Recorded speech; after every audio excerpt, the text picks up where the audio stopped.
Hello. This is the first time I've done a speech, and it's much better to stay behind the camera. So wish me luck. I'm going to lift this up here.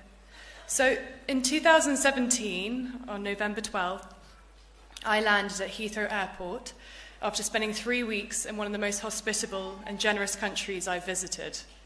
Upon arriving at immigration, I discovered airport police were waiting for me.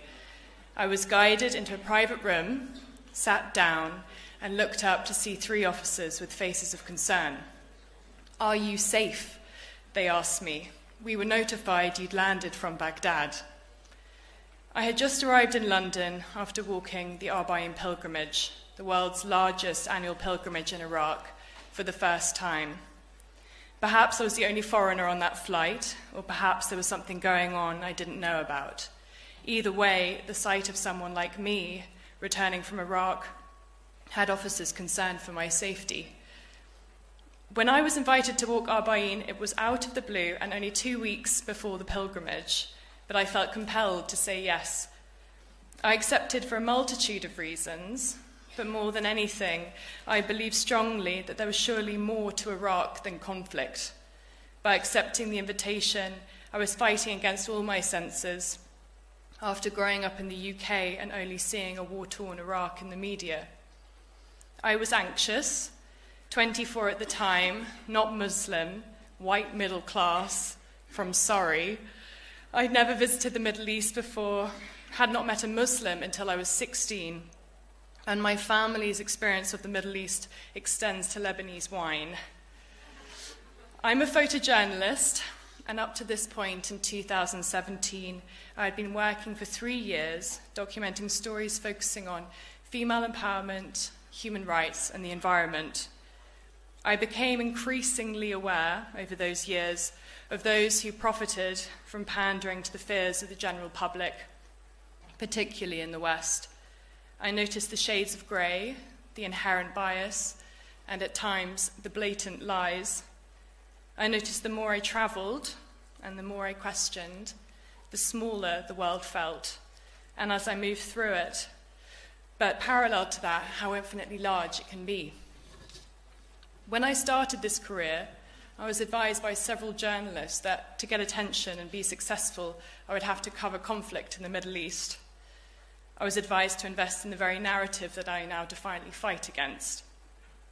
I accepted to walk Arbaeen as it was the most positive, peaceful story about a misunderstood religion in a country and region that had been historically reported negatively and at a time of increasing hate crime towards Muslims. I couldn't help but question how as many as 25 million pilgrims walked to Karbala over the course of 40 days in mourning for a man who died 1400 years ago, and it wasn't worthy of global attention. I also thought if this many people were walking and safe, then I would have to trust I would too. As I researched Arbaeen from home, the only story I could see was coverage from a suicide bombing in 2016, and even now, Arbaeen is almost unreported in the West. And so there I was, at Najaf Airport, with a team of Iranian and Iraqi filmmakers preparing to make a documentary on Arbaeen to capture the attention of a wider non-Muslim audience. For 3 weeks, we walked Arbaeen via the quiet pathways in Hilla, along the Euphrates River, and towards the heart of Karbala via what pilgrims fondly call the Highway of Love. I was moved by the compassion I personally encountered, and also between pilgrim to pilgrim, many of whom had flown from the US and Asia and UK. I was surprised to meet a woman who worked for HSBC in London, and she explained to me that the last thing her office workers said to her before leaving for this spiritual journey was, "Don't die." Instead, we found ourselves in Hilla, discussing the lack of independent coffee shops in London, while meandering our way through these date palm forests towards our accommodation for the night. I've been informed that if you stay in the men's mokebs, you'll experience a strong symphony of snoring. But I can tell you in the women's mokebs, you have to be prepared for toddlers poking you awake and the sound of newborn babies crying. And in my case, I had aunties offering me food, readjusting my hijab, and asking me 20 times a day if I was married. Everyone was there for the same reason, to pay respects to Imam Hussein, and yet we were all on different journeys.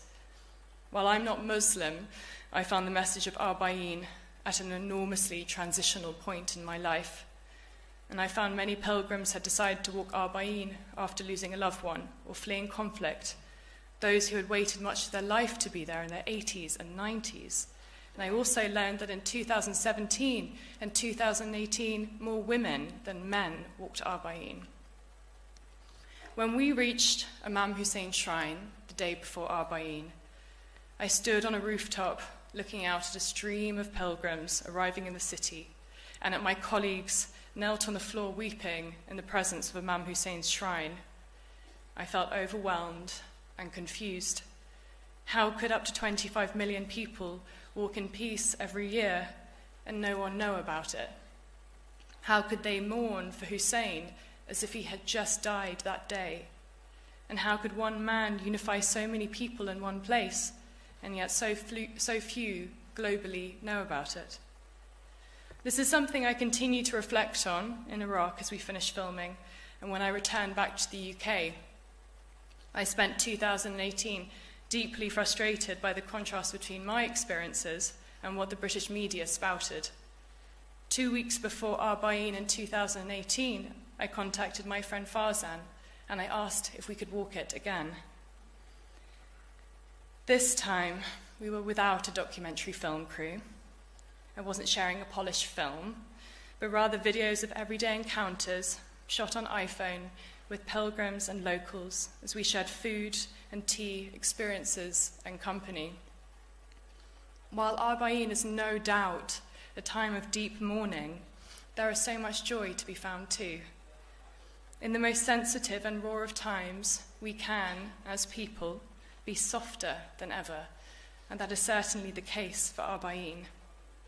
Social media is a tool that's neglected, but here I'd found a space to show people how I experienced Iraq and how peaceful Islam is. It wasn't enough to tell people, I had to show them, and Instagram became that medium. On the day of Arbaeen, I was presented with a press card and invited alongside multiple local and international journalists, albeit all male, to photograph from the roof of Imam Hussein's shrine. The videos I shared subsequently went viral, which is the reason why I'm standing here today, and with that, a tide of positive and negative feedback. But what these videos confirmed was that positive, non-sensationalized news about human connection could go viral, that there was a want and a need for storytelling from the Middle East and Muslims that wasn't just conflict and terrorism. And yet, when I contacted media outlets, the story was declined because it simply wasn't of interest, our type of story, or in one instance, in response to my pitch of a walk of peace, the editor explained they cover travel and culture, not politics. Instead, I made sure these photographs traveled as far as possible. I included them in a church in Italy, a 3,000-person capacity convention in Israel, Leica galleries in the US, and as of May, in front of the UN and world leaders during the Global Disarmament Conference at Dublin Castle. I didn't stop there. Compelled by the story of Hussein, since 2018, I've documented Muslim communities in the US and UK, Kashmir and Uttar Pradesh in India, Afghanistan, Iran, Kurdistan region of Iraq, and Lebanon to show another reality of life in these countries and the experiences of those who live there. I find it immensely problematic that it required a non-Muslim white woman to bring attention to the world's largest pilgrimage. It exacerbated the privilege that I held, and I realized how much more inclined people were to listen to me than Muslims. There are steps white people can make, and the first is to recognize our privilege. Staying out of politics and not lending our support as allies to Muslims is privilege in action. The color of my skin and religion will likely not make me a target of bigotry, attacks, deportation, or genocide. If your life is not at stake, you'll feel less inclined to engage, and in doing so, you are complicit. From birth, I have been granted privilege, and with that, I will use it responsibly. And to be an ally for Muslims, and indeed any community. Since walking Al-Arba'in, I have learned how best to use my voice, with the support and the advice from Muslim colleagues and friends, many of whom are in this room. I can lend my voice to make a difference, while making space for the voices of Muslims. When the men at Heathrow Immigration asked me if I was safe, I told them, very simply, that the very reason they wanted to interview me was the very reason I had gone to Iraq, to show people it's not what they think it is. I opened my laptop and I showed them my photographs. I believe they're being exhibited somewhere in this building. And I showed them these pictures from the pilgrimage. They started to ask me about Shia Islam and what Iraq was like. And in that moment, 3 non-Muslim male police officers apologized for making the assumption that I was in danger simply because I'd been in Iraq. I left that room feeling like I had, in the briefest of moments, used my privilege to provide the men with the tools to question. They wanted to know, they just didn't know what to ask.